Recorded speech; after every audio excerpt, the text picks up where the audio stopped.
Di zaman Nabi hanya ada satu sa'labah. Di zaman kita sekarang mungkin jutaan sa'labah itu. Jutaan sa'labah itu. Salli wa sallim ya salam ala nabi khairil anam wal ali Fakhab ayyuhal murid min dawami ihsanillahi ta'ala ilaik. Takutlah, waspadalah wahai murid daripada kekalnya, daripada terus menerusnya kebaikan Allah kepada engkau, bisihhati wa kasratil amwal wal aulad wal atba wattisa'il jah wa taysiril asbab. Dengan kesehatan yang diberikan Allah, banyaknya harta, anak dan pengikut, luasnya pangkat kedudukan, kekuasaan, dimudahkannya segala sebab-sebab, beserta kekalnya kejahatan engkau beserta Allah, dengan lupa, taksir, maksiat, tidak mensyukuri, ayyakuna dzalika istidrajan minhu ta'ala, bahwa yang demikian itu merupakan lanjuran dari Allah Subhanahu wa ta'ala. Nah, para muhibbin rahimakumullah, Allah Subhanahu wa ta'ala memberikan kepada seseorang kesehatan. Orang ini kada ada masalah dengan kesehatan, sihat saja, diberi Tuhan harta yang banyak, pengikut anak banyak, punya kedudukan yang luas, kekuasaan yang luas, dimudahkan sebab, artinya apa ini hendak tuh mudah, ada jalannya, ada jalannya. Padahal orangnya selalu maksiat kepada Allah. Padahal orang ini selalu maksiat kepada Allah. Nah, maka orang seperti ini hendaklah takut kalau pemberian Allah tadi merupakan istidraj, lanjuran dari Allah Subhanahu wa ta'ala. Hati-hati artinya. Kita rezeki luas, kesehatan baik, kedudukan kita mulia, apa nang kita hendak sarabanya nyaman ada, padahal kita ini lawan Tuhan renggang, padahal lawan Tuhan ini banyak maksiat, padahal lawan Tuhan banyak kada bersyukur. Nah, ini ada alamat-alamat, ada tanda-tanda bahwa kita ini dilanjur oleh Allah, kita ini diistidraj oleh Allah Ta'ala.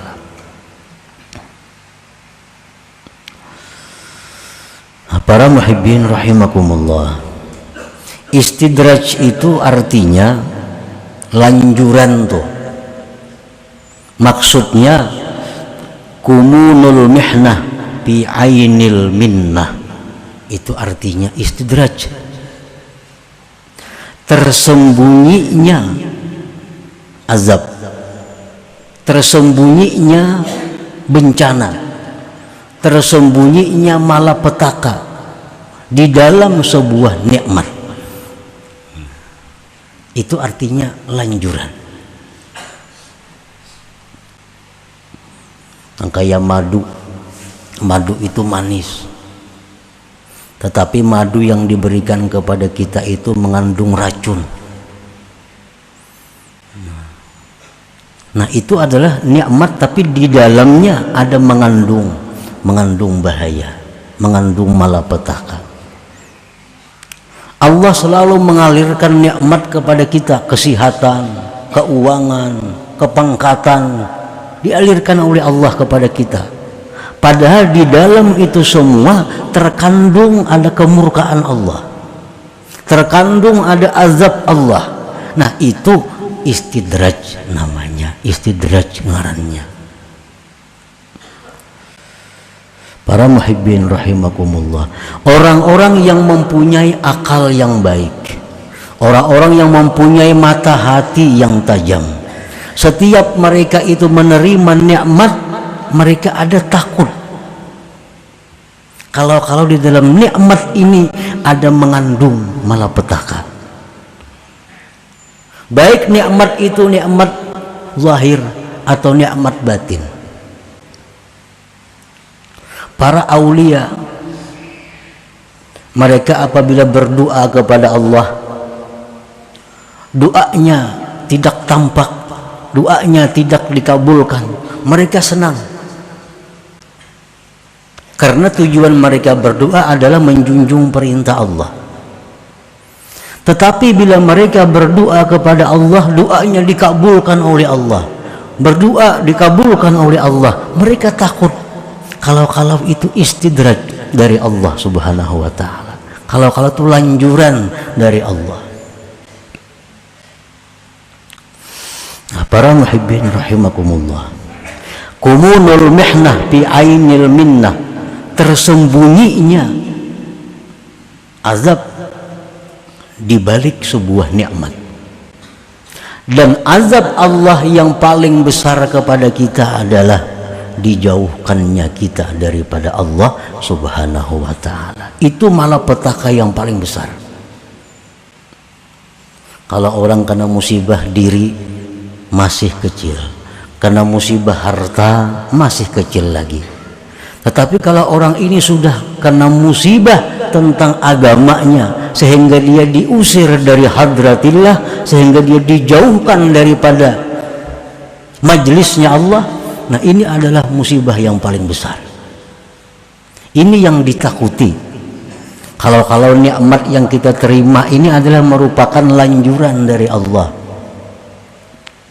Karena kalau kita pikir kita ini lawan Tuhan, banyak menantang. Lawan Tuhan kita banyak lalai. Lawan Tuhan kita banyak kadang mentaati. Tetapi nikmat Tuhan selalu mengalir kepada kita.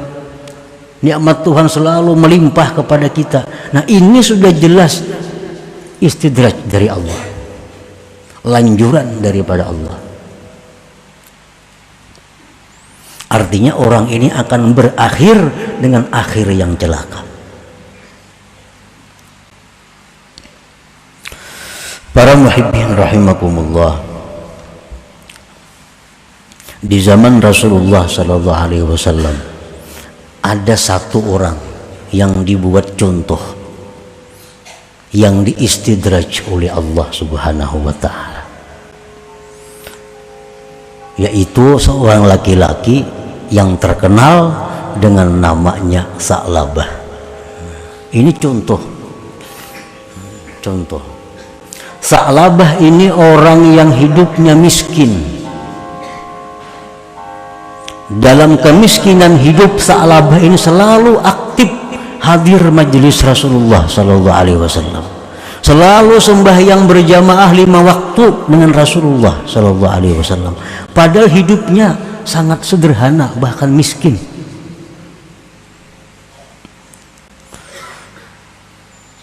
Begitu Sa'labah diberi Allah kekayaan,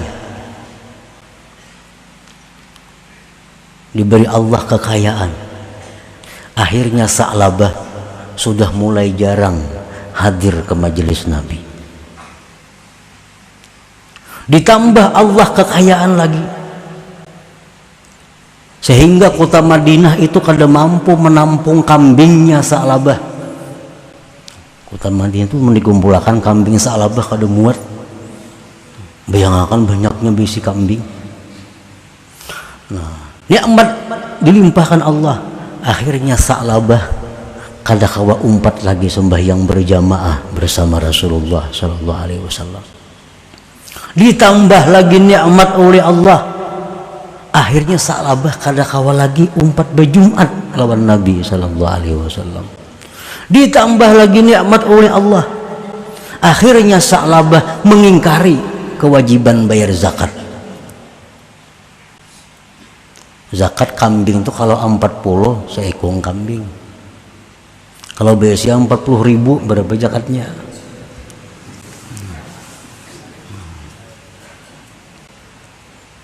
Kota Madinah tuh kada muat kalau datangan kambingnya Sa'labah itu hibak di mana-mana kambing Sa'labah.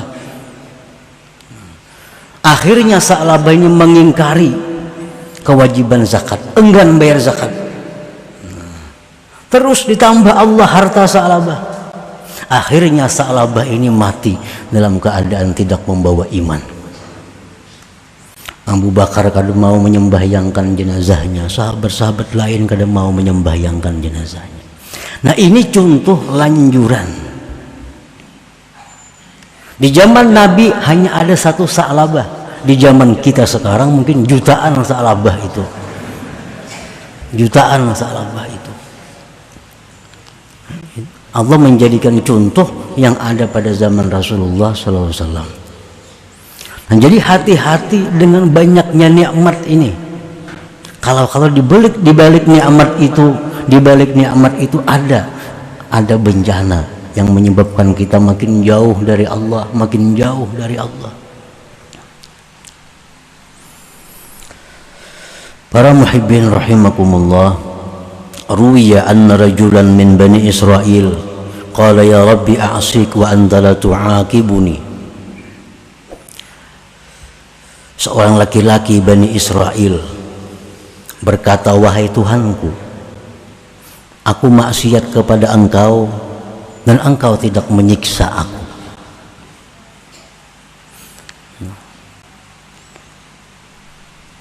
Badan tetap sehat, harta melimpah ruah, pangkat jabatan makin tinggi,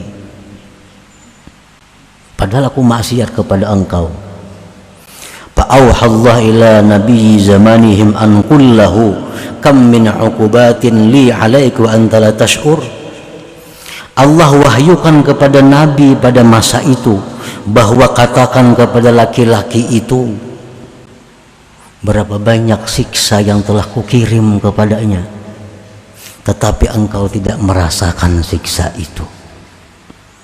Menjadi Tuhan padahal lawan laki-laki nang bapadah kada ku siksa tuh, padahal nya maksiat. Banyak ku kirim siksa tapi nya kada merasa. Inna jumuda ainaik wa qasawata qalbik istidrajun minni wa uqubah law aqalta. Bahwa bekunya air mata engkau, kerasnya hati engkau, itu adalah istidraj daripadaku, dan itu merupakan hukuman jikalau engkau mengetahui. Dulunya orang ini mudah menangis, ingat dosa menangis, ingat tentang perjuangan Nabi kita menangis, ingat tentang kasih sayang Allah menangis. Nah sekarang kada bisa lagi menangis. Nah ini hukuman dari Allah, istidraj dari Allah. Jadi hukuman Tuhan itu bukan berupa penyakit, bukan berupa hilangnya harta. Itu hukuman-hukuman kecil. Hukuman yang besar itu adalah kita dijauhkan dari Allah. Nah, waktu kita hidup sederhana, kita biasa aktif menuntut ilmu, sembahyang berjamaah, aktif sembahyang berjamaah, aktif menuntut ilmu, aktif silaturahmi waktu kita hidup sederhana. Sekarang kita sudah jadi pemburung, jadi bisi sipi, bisi piti. Sembahyang berjamaah kada kawa umpat lagi. Menuntut ilmu maginnya kada kawa lagi. Silaturahmi sudah jarang. Tapi kekayaan melimpah ruah. Nah ini tanda-tanda orang ini adalah istidraj, hukuman dari Allah Subhanahu wa ta'ala.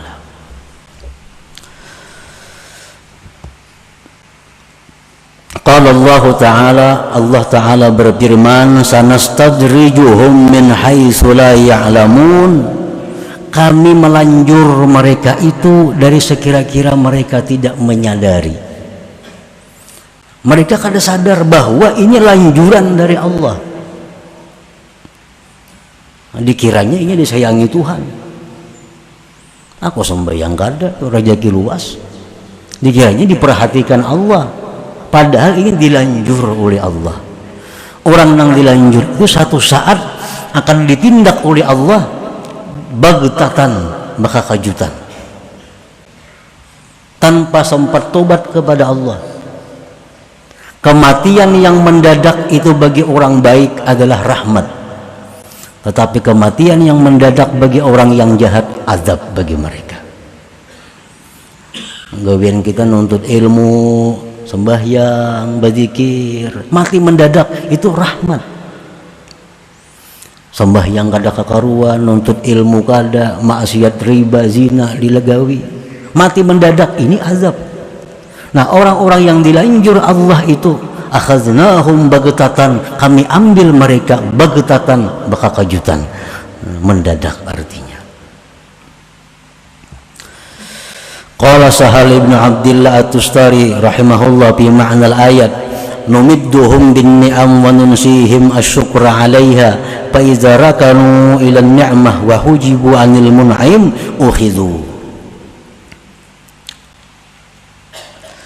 Arti firman Tuhan tadi adalah kami berikan mereka itu nikmat-nikmat dan kami lupakan mereka mensyukurinya, sehingga manakala mereka itu sudah senang kepada nikmat dan mereka terdinding dari yang memberi nikmat, ukhizu, mereka diambil. Sedang asik-asiknya dengan kekayaannya, asik-asiknya dengan kedudukannya, akhirnya serangan jantung mati. Banyak kalau mati kayak itu. Ukhizu, diambil oleh Allah Subhanahu wa taala tanpa sempat mengqadha sembahyang nang ketinggalan, tanpa sempat mengqadha puasa nang ketinggalan, tanpa sempat mengembalikan kezaliman kepada orang yang pernah dizalim. Kada sempat. Kenapa? Karena ukhizu, mereka diambil oleh Allah bagtatan.